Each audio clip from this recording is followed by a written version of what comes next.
Nearly 15 years ago, Toyota expanded the Prius family when they introduced the very first plug-in hybrid variant all the way back in 2011. Now, at the time, the Prius plug-in had some pretty average specs, around 134 horsepower combined and just 11 miles of electric-only range. Now, Toyota followed it up with a new version called the Prius Prime back in 2017, which allowed them to essentially double the range, but it was also burdened with rather unusual styling. Now, thankfully, 2 years ago, Toyota introduced an all-new version of the Prius, and with it, it shed its ugly duckling styling, and they also reintroduced another plug-in hybrid variant called the Prime. However, for 2025, it's getting a little confusing because Toyota has discontinued the Prime and instead renamed it to, once again, the Toyota Prius plug-in. As you can see, this week we are testing out the latest version in this fully loaded XSE trim. It offers up to 40 miles of all-electric range and a stout 220 horsepower. So for those of you who are looking for an efficient commuter car that primarily functions as an electric vehicle with the backup of a gas engine when you want to go on those longer trips, how does the latest version of the Prius plug-in stack up? Stay tuned to find out.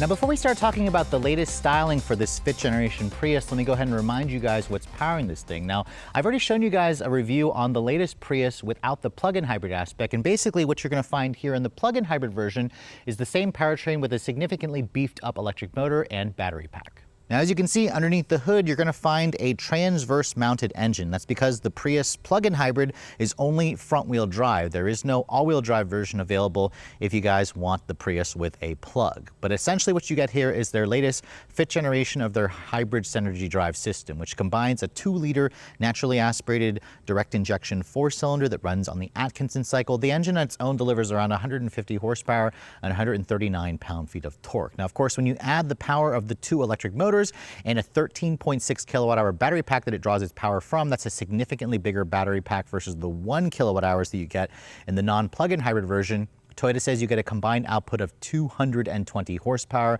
and they don't actually quote what the combined torque figure is, and that's because electric motors and engines, gas engines, deliver their power figures at completely different times in the rev range, basically. Now, I mentioned earlier, front-wheel drive is only offered on the plug-in hybrid version, and an eCVT puts that power to the front wheels. It primarily functions as like a direct drive transmission, but also has the characteristics of an electronic CVT when the gas engine is on. Now, Toyota says, or the EPA says, this model is rated to get 50 in the city, 47 on the highway, about 48 combined. That's technically 1 mpg less versus the all-wheel drive Prius Nightshade that I had just a couple months ago. With that 13.6 kilowatt-hour battery pack, this model is rated to get around 40 miles of all-electric range. Around 10.9 of that is usable. When the plug-in hybrid first came out for the Prius all those years ago, I think it only had like an under 5 kilowatt-hour battery pack. So again, it is significantly larger. Now, Toyota says this model is capable of 0 to 60 in 6.6 seconds.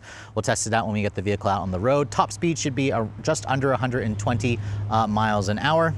With the curb weight of this vehicle coming in at around 3,500 pounds, the battery pack essentially adds 300 pounds to the weight, which makes this vehicle, again, 300 pounds heavier versus the non-plug-in hybrid version. But closing the hood, let's go ahead and talk about the exterior styling of the latest generation Prius. As you guys know, this 5th generation, when it came out, really showed like a big glow up for the Toyota Prius, because Toyota basically shed its very unattractive design of the previous generation and gave us a much lower, sleeker, wider vehicle that looks almost, dare I say, desirable compared to the old Prius. As you can see, my particular test car is painted in Guardian Gray Metallic. This is a free color, which is kind of like a warm gray. When the sun hits it, you can see all Prius plug-in hybrids come with their full LED headlights, which includes this new C-shape LED daytime running light, LED turn signals, LED low and high beams. No fog lights on the vehicle, as you can see, but the front fascia has some functional air intake openings, including one that's in the grille area, along with these integrated parking sensors, a frontal camera system that's part of an advanced tech package, and you also have this kind of silver metallic area here, the lower fascia. Down here, there is an accent light. Some of you may think it's like the turn signal, but it's actually up there, as you can see. And overall, there are no styling changes for 2025, but the Prius has certainly been doing well for Toyota. Every year their sales have been improving, which really shows how people are taking notice at the Prius once again because of its efficient packaging, efficient powertrains, and just easy to drive nature. Now, as we move around the side profile, you can really see that incredibly steep sloped roofline for the vehicle, or the windshield. And that's because this vehicle has a 0.29 coefficient of drag, which is among the best you're going to find in the class. It's riding on their latest Toyota TNGA-C architecture, of course, and this vehicle has a 108.3-inch wheelbase with a 181-inch overall length. This is technically around almost 2 inches shorter than the previous generation, but Toyota made it around 2 inches lower and an inch wider. And again, that gives this vehicle a much more aggressive stance. The wheels on the plug-in hybrid model on this XSE trim include these bigger 19-inch alloys, riding on a really skinny 195/50 R19 Toyo all-season tire. These tires are very much economy-minded, and this vehicle doesn't have as much grip as I'd like it to have. You have a 12-inch rotor at the front, an 11-inch rotor at the back, an all-independent suspension, no adaptive dampers. Toyota says this model has around 6 inches of ground clearance. There's also a gloss black painted wheel arch trim. However, the side profile, you can see the side sills are all just body color. There's a lot of interesting character lines with this vehicle. And the mirrors, as you can see, are black painted on the XSE. They are not power folding, however, but you do have a 360 camera, integrated turn signals, or actually no integrated turn signals, I take that back. But it is a rather nice looking aerodynamic style side mirror. My particular test car has, for an extra $600, the solar charging roof. Toyota basically says if you leave this vehicle parked out in the sun for about 24 hours, it can add basically a mile or two of charge to the battery, or you can keep the 12-volt battery charged as well. And you can see Toyota went with a much more coupe-like design with the door handles hidden in the D-pillar, which looks interesting. This right here is your fuel door. On the other side, you'll find the plug to charge the vehicle. And then looking over at the rear, you can see the design also looks very distinctive, but also very trendy. The Prius has adopted that full LED light bar. It also has an LED turn signal, full LED taillights. There's a Prius badge on the back. And then as opposed to saying Prime, it now shows their Beyond Zero badge with the PHAV badge. That's how you know that this is the plug-in hybrid model. There's a very subtle XSE badge there. No visible exhaust tips, and overall, it's a pretty clean sportback look. So I really like how this vehicle looks from almost every angle. You can see opening this side, this reveal the J1772 plug. This vehicle has, I believe, a 6.6 kilowatt onboard charger, so it's a little bit slow charging. It takes around 4 to 5 hours to charge this vehicle on a level 2, around 12 hours on a level 1. Again, that's good for up to 40 miles of all-electric range. Now, looking at the cargo area, as you can see, a power liftgate is included when you guys go for the XSE Premium trim, and you get around 20.3 cubic feet of storage space. This is going to be less versus what you got in the previous generation Prius, and that's because the roofline is lower, and it just has significantly less interior space. There is a little bit of storage there off to the side, which is usable. If you look underneath here, there's the mobile charger that the car comes with, and you also have a fix-a-flat kit and an air compressor, but no spare tire. Toyota does not quote what the cargo capacity is if you fold down the seats, but because it's a liftback, you can, pile things up. Although, again, the lower roofline significantly does reduce the cargo capacity. So if you want more space, Toyota will happily sell you a Camry hybrid or a RAV4 hybrid.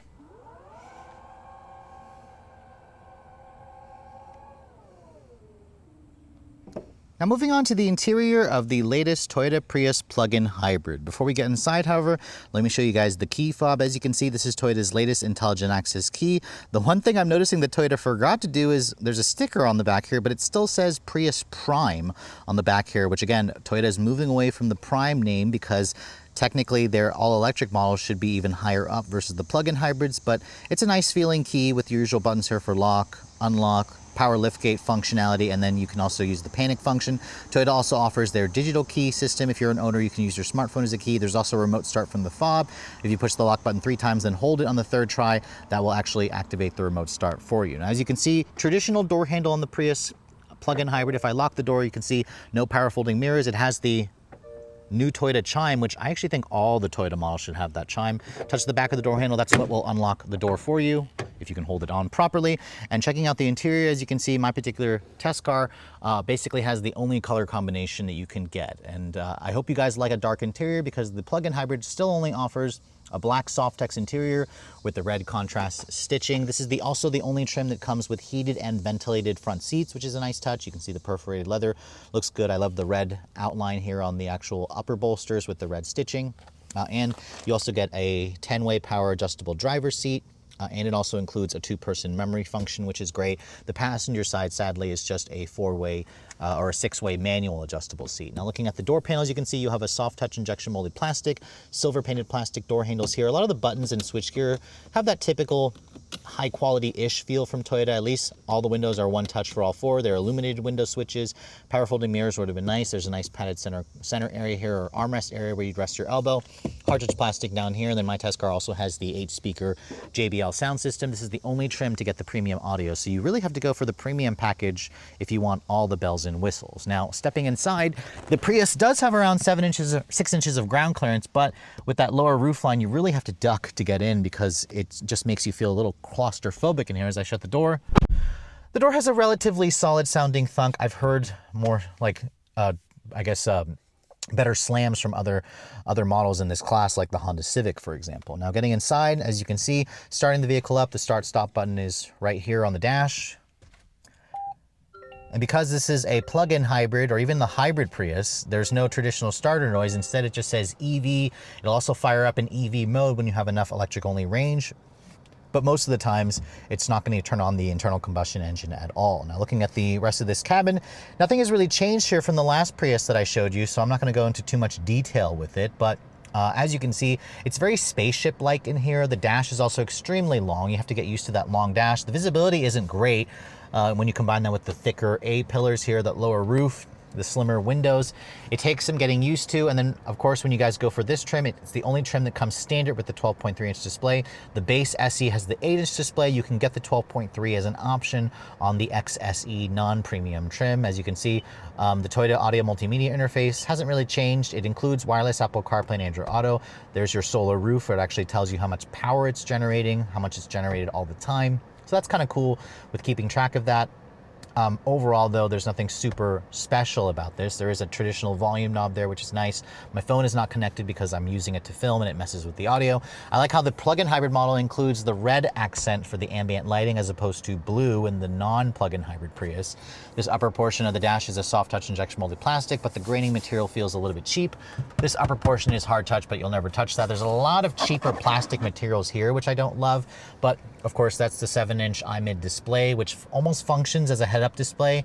The steering wheel kind of gets blocked by it at times, so I kind of wish Toyota would adopt the flat bottom and flat top design that Subaru has on, for example, the Solterra, but Toyota just doesn't get that version. You can see the steering wheel itself has a manual tilt telescoping, which again, I have to kind of position the wheel down low where the steering wheel is kind of in my knees if I don't want that to block. If I have it up a little bit, that does block the lower portion view of the instrument panel, which is kind of annoying. No paddles on the wheel, but you do have controls or switchgear, traditional switchgear for the audio for the Toyota Safety Sense 3.0, which has their hands-free driving, or not really full hands-free, but it allows for some.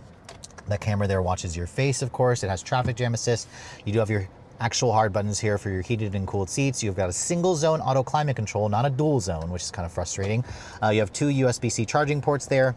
There's a nice little shelf right there, and if I lift that up, there's a hidden storage compartment there, which it even says hidden compartment in there as a part of a little Easter egg. Don't love the piano black plastic trim here, but it's all pretty much the same stuff. Your drive mode selector is here. There's a total of 4 different drive modes, including a custom mode, and then if you push this button, you can cycle between auto EV and an EV mode, and you can also go to the hybrid mode if you need to, and that'll tell you again, or that'll basically give you the full power. So there's basically a few additional buttons when you guys go for the plug-in hybrid model. This could be a little bit softer padded. I also don't like how it feels like a very cheap vinyl that you find like a school bus, for example. Open it up, you can see it's not the deepest console storage area, but it has 2 more USBs in there for charging, which is nice. I do like the Softex seats. The head restraints are at a good position, but they could be a little softer, but at least the Softex feels good. The padding feels nice. It also holds you in place nicely. The cooled seat also works really well, so that's a plus. And then looking at the glove box, you can see it's damped but not lined with felt. It's a bin style. It offers additional hidden storage there, which is a nice touch. And then my test car also has the optional digital camera mirror, which is kind of a necessary thing because the view out of the back is not good, as you can see with this camera. However, it becomes excellent. And you also have LED map lighting in the interior. No sunroof, obviously, or glass roof on my test car. It has the solar charging roof, so it gives you, I guess, a little more headroom, but not really. This carbon material feels a little bit cheap. But overall, the build quality of this cabin, while it is fine, there's not a single squeak and rattle. It definitely has some cheaper materials, and the visibility is not the best, but In terms of the tech, Toyota's latest 12.3-inch display gets the job done. I just don't love the way the steering wheel looks. So for the refresh model, I'd like to see Toyota definitely put a new steering wheel and perhaps clean this area up here. It's just a little bit too, I guess, gaudy for my taste, but that's again always a subjective thing. But let's go ahead and hop into the backseat area really quick and show you guys what that space is like. And this is kind of the downside about the new Prius is with that lower roof line, you do have a significantly smaller back seat. Now, as you can see, material quality back here is hard touch plastic, so they did downgrade it versus the front seats. And if I fold down the seats here, you can see that expands the cargo. It actually creates almost a completely flat floor, so that's kind of unexpected, but the seat does not recline, which is to be expected, I guess. As I get in, you can see you really, really have to duck your head to get back here because that's an even even steeper roof line versus the front area. As I shut the door, you can see that door had like a little rattle to it, and there is something in here, so ignore the rattle. That's why somebody had child seats in here. That's why it was rattling. But Toyota says you have around 34.9 inches of legroom back here, which is sufficient for a small car. It's definitely less versus the previous generation. This trim also comes with heated rear seats, just one level. You have an actual 12-volt power outlet here and 2 USB-C charging ports, which is a nice touch, but there are no rear seat air vents. Rear seat air vents should have been included at this price point. You only get one storage pocket there. And then you also have an armrest that folds down and gives you 2 cup holders. I like how the head restraints are at least adjustable. You have LED map lighting here, and then here's the headroom space at 5'7". I have barely an inch of clearance. So again, for taller friends, this is going to be a problem, and it's kind of the reason why Toyota wants you to look at a Camry hybrid or a RAV4 hybrid if you need more interior space. So it's been a couple years since we've been behind the wheel of the Prius Prime, or at least, I mean, the plug-in hybrid. Remember, the two models are the same. Toyota just decided to go with the plug-in hybrid name as opposed to Prime, so it aligns more closely with their new all-electric strategy as the company moves toward all-electric vehicles as well. But with up to 220 horsepower on tap, this is the most powerful production Prius that Toyota has ever produced, offering a 0 to 60 time in just 6.6 seconds according to Toyota. Let's go ahead and see what we can get here on this straight stretch of road. We'll brake torque it. It's in Sport Plus, or Sport.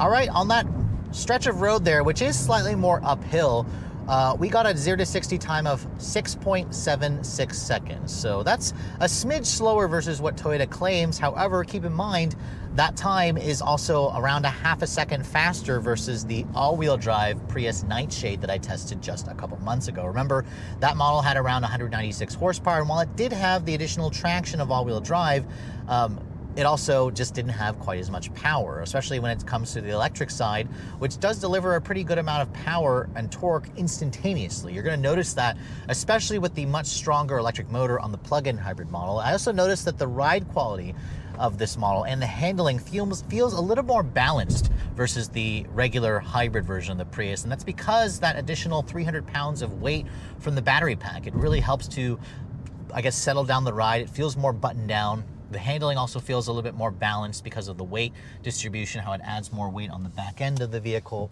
This car in general constantly reminds you, though, that it doesn't offer all-wheel drive because it's so quick to literally spin the front tires out, which I find to be a little frustrating. This is kind of where Toyota should be putting a fatter tire on this vehicle, but again, they're thinking so much about literally every time I just touch the throttle, it's just spinning the tires. They're thinking so much about efficiency that I wouldn't be surprised to see owners put a fatter like 225 or 235 width tire. That's really what the plug-in hybrid Prius needs, I think, to get the best, I guess, grip.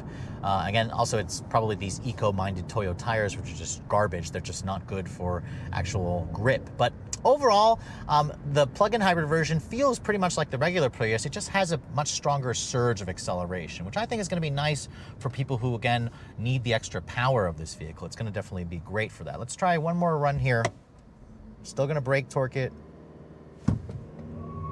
It's still spinning out the tires there. That's hilarious.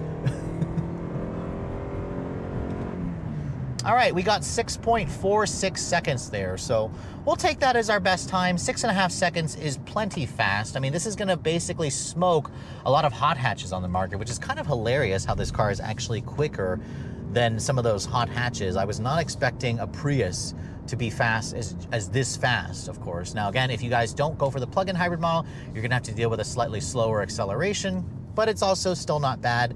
The other great thing about the plug-in hybrid model is you just put it into its EV mode here, and you can start to use or drive this vehicle as a pure electric car, which I think is going to be, the beauty about the plug-in hybrid model is the fact that you can have that kind of dual personality. If you're on the fence between going electric or kind of sticking with a hybrid, this is going to give you that nice balance. It's almost like the training wheels before you go to a fully electric model. Now, going back to the pure EV mode, this is kind of where the new Prius plug-in hybrid feels a lot like an electric car. It has instantaneous throttle response. It does have significantly less power, of course. If you guys go for this model and you drive it in pure EV mode, you're gonna have roughly half the power. So you're not gonna be able to do 0 to 60 in 6.5 seconds when you're in this mode. I'll try it out when we get down the road over there up ahead. But what I like about this mode is it's just so quiet. You are, however, going to hear more of the road noise that comes in. That's the thing about this current generation Prius is it's not the quietest car. If you plan to drive a lot of highway driving, you're going to notice that there's a lot more road noise that creeps in. But I do find the seats to be comfortable and supportive. They also hold you in place nicely. Visibility is not good out of this car. You have to get used to the very long hood, the big A-pillars. The view out of the back is great when you have the digital camera rearview mirror. Turn it off and you can see it's not so great anymore when you've got that sloping roof and the small window. But again, it just feels so refined. It's very easy to drive. It's also still surprisingly sporty. The steering offers a good amount of precision. It just, again, I can barely touch the throttle. Even in EV mode, it'll spin the front tires, which is just stupid hilarious. But let's try a 0 to 60 run here. The beauty about this car is it'll stay in EV mode even when my foot is to the floor. Feels pretty fast initially. No wheel spin there because, again, it doesn't have all that additional power with the gas engine, but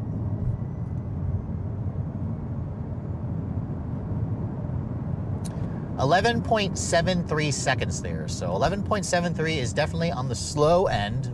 However, because it's electric, it offers lots of additional power and instantaneous torque. So it feels faster versus its numbers would suggest. Even at these speeds at 40 miles an hour, I can hear the road noise creeping in. So I really think there is space for Toyota to do a Lexus version of this car again, especially by increasing the sound deadening materials, just giving us a quieter ride or a quieter interior. The ride is pretty comfortable already, even though we're on these big 19s with low profile tires.